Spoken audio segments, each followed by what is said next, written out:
আসসালামু আলাইকুম রহমতুল্লাহ। প্রিয় দর্শক, আপনি কি কখনো এমন কোন স্বপ্ন দেখেছেন যা আপনার ঘুম ভাঙার পরেও আপনার মনে থেকে গেছে? হয়তো ভেবেছেন এটা কি কোনো ইশারা নাকি স্রেফ কল্পনা। আজ আমি এমন দুইটি স্বপ্নের কথা বলবো যা অনেক আলেমের ব্যাখ্যা অনুযায়ী ধন সম্পদ ও প্রাচুর্যের ইঙ্গিত দেয়।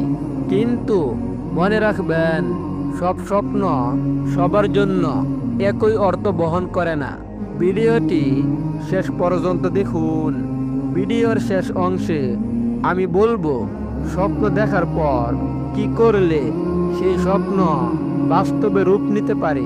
প্রিয় ভাই ও বোনেরা, আমাদের প্রিয় নবী মুহাম্মদ সাল্লাল্লাহু আলাইহি ওয়াসাল্লাম বলেছেন, সৎ স্বপ্ন আল্লাহর পক্ষ থেকে, অর্থাৎ কিছু স্বপ্ন হতে পারে আপনার জন্য সুসংবাদ। প্রথম স্বপ্নটি হলো, আপনি স্বপ্নে দেখলেন স্বচ্ছ প্রবাহমান পানি বা ঝর্ণা, অথবা আপনি পরিষ্কার পানিতে গোসল করছেন। ইসলামী ব্যাখ্যায় পানি অনেক সময় রহমত, বরকত ও সম্পদের প্রতীক, এগুলোর ইঙ্গিত হতে পারে। বিশেষ করে যদি পানি পরিষ্কার ও শান্ত হয়, তবে তা হতে পারে হালাল রিজিক ও আর্থিক সচ্ছলতার ইঙ্গিত।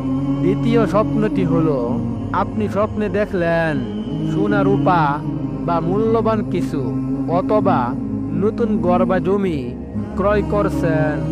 অনেক তাফসীরগণ বলেন, এই ধরনের স্বপ্ন উন্নতি, মর্যাদা বৃদ্ধি, ধনী হওয়া এবং সম্পদ বৃদ্ধির ইশারা হতে পারে। তবে শর্ত হলো, স্বপ্নটি যেন শান্ত, সুন্দর এবং ভয়বিহীন স্বপ্ন হয়। কিন্তু এখানে একটি গুরুত্বপূর্ণ কথা আছে, শুধু স্বপ্ন দেখলেই কেউ কোটিপতি হয়ে যায় না। স্বপ্ন হলো ইশারা, বাস্তবতা আসে আমল, দোয়া ও নিজের চেষ্টার মাধ্যমে।